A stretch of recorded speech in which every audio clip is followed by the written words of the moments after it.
Reliable energy is as much a key to the Commonwealth's economic success as it is to the quality of life in Puerto Rico. It is a condition precedent to everything else the government and the board must accomplish. That is why energy reform was one of the first reforms that the Oversight Board backed. Working with the government, we broke up failing PREPA that resulted in an energy system whose policies were governed by political and special interest influence and a dramatic lack of investment. Today, Puerto Rico retains ownership of this valuable asset, but day-to-day management was transferred to private operators. The Puerto Rico Energy Bureau was strengthened into a truly independent regulator, now overseeing the power system. In addition to the FEMA funds that got Puerto Rico back on its feet after the hurricane, Congress authorized over $17 billion in funding so that we can stabilize the energy system and improve its reliability.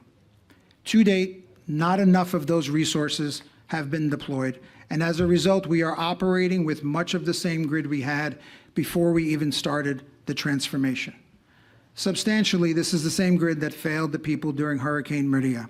The federal government, through FEMA, is providing $17 billion to improve the grid.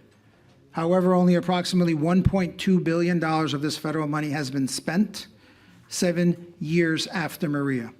We need to move faster to improve and renew this grid. This is not a question of oversight. This is not a question of planning. This is a question of doing. There is oversight, and we have the money. It is also not a question of whose fault it is. It is a question of managing and getting things done. I am often asked, how was it done in New York? How did we build an entirely $3.6 million long Mario Cuomo bridge faster than anyone thought possible? How was a brand new LaGuardia airport constructed, not just a terminal, an entirely new airport, on the same site as the old airport without ever closing the airport, even for 1 day or 1 hour? Federal funds came in, state funds came in, federal and local permits were required, as were environmental approvals. The answer is government and contractors, planners and builders. Nobody did it alone. We all worked together with one single purpose. These projects advanced to completion because of effective operations management, prioritization, support from a bureaucracy, and an unwillingness to accept no for an answer. Improvements can happen faster. I'm not an engineer. I have seen projects language, and I have seen large-scale projects happen faster than anyone thought possible. And the difference is nonstop, focused attention, prioritization, motivation, and incentives. The current situation and pace is not acceptable and should not be normalized. I do believe with effective leadership, operations management, prioritizations, and support from the bureaucracy, improvements can happen faster. These are not easy tasks. It is difficult, and it requires confronting obstacle after obstacle, day after day, with creative and non-traditional solutions. Pointing fingers and attributing blame accomplishes nothing in this instance and may, in fact, set us back. I believe in accountability, and there are easily a dozen government agencies that play a role in the deployment of funds.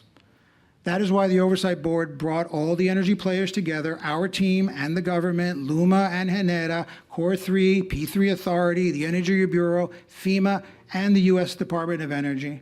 Governor, you sent the Secretary of State, which is how important the issue is, and we appreciate it. The challenge is that we have billions of dollars made available by the federal government specifically for Puerto Rico's energy grid, and Puerto Rico has not been able to inject those dollars into the grid as of yet, and the pace required for what is at stake. Every day that these funds are not deployed is another day that the people of Puerto Rico are at risk of being without power. We have lost too much time, and this is not a legal contract exercise, nor is it an accounting exercise. Lack of execution is an operational challenge, and that challenge is ultimately the responsibility of us and the government. Yes, there are legal and accounting concerns, but at the end of the day, the grid must physically be improved. The focus has been on obstacles, not how we overcome them. What I heard in the intense meetings was about problems, not solutions. Projects designed but not funded. Work was paid for but not reimbursed. Contracts were hired but not working because approvals are missing. These are not trivial issues. Getting reimbursed from FEMA is a process. Getting permits takes time. Nonetheless, management of the projects, the execution of the day-to-day deployment of the resources is the responsibility of the government. I know this because I have seen it and I have lived it firsthand. But let's not focus on the roadblocks. Let's focus on how to remove them. We need to prioritize the projects that we can get done right now, and federal agencies need to expedite approvals and waivers. Members of the board, our staff, and I will take a much more active role in the process of helping to remove roadblocks. We have no desire to micromanage the process, but we also have a responsibility to do whatever we can to facilitate the effective deployment of these resources now to improve the grid. Federal funds are available for this initial stage. Judge Gonzalez, Andrew Biggs, you were here when the Oversight Board tried to take a very active role years ago. A previous government blocked the idea of appointing the Oversight Board's Revitalization Coordinator as PREPA's Chief Transformation Officer back in 2018. Instead, we focused on implementing PREPA's fiscal plan and created a system that can and will improve. But nobody took on the task of actively managing the system. We are now asked to be more involved privately and publicly by members of Congress who have specifically asked us to assist with permitting and support federal and local agencies. What we need to do is double down on the operational side and simply get what needs to get done faster with more boots and trucks on the ground. Focusing on contracts is a distraction from what we need to get done. I have not heard any convincing reason why we cannot do this. I believe we will get there. Recently, as a result of our meetings with Core 3, who has been working very hard to overcome obstacles, they've committed to pre-review approximately $240 million in Hurricane Fiona expenses, which should help significantly accelerate reimbursement timelines.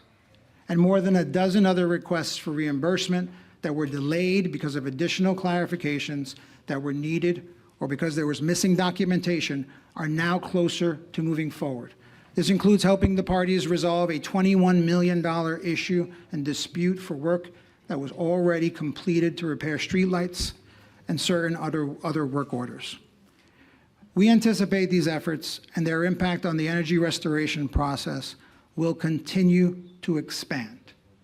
Resolving delays in the system means that other projects that depend on FEMA funding can move forward now because liquidity is available to advance payments for these projects. However, this is not enough. We must keep pulling every lever we have at our disposal to speed up the pace to improve reliability. We are in the process of developing a new fiscal plan for PREPA, which will provide additional insight into the fiscal picture of PREPA, both on the revenue side and the level of investment needed to maintain the grid in the state of good repair. I am convinced that we will see change. Electricity will become more reliable and cleaner. We will pick up the pace. The people of Puerto Rico depend on it, and we have no other choice.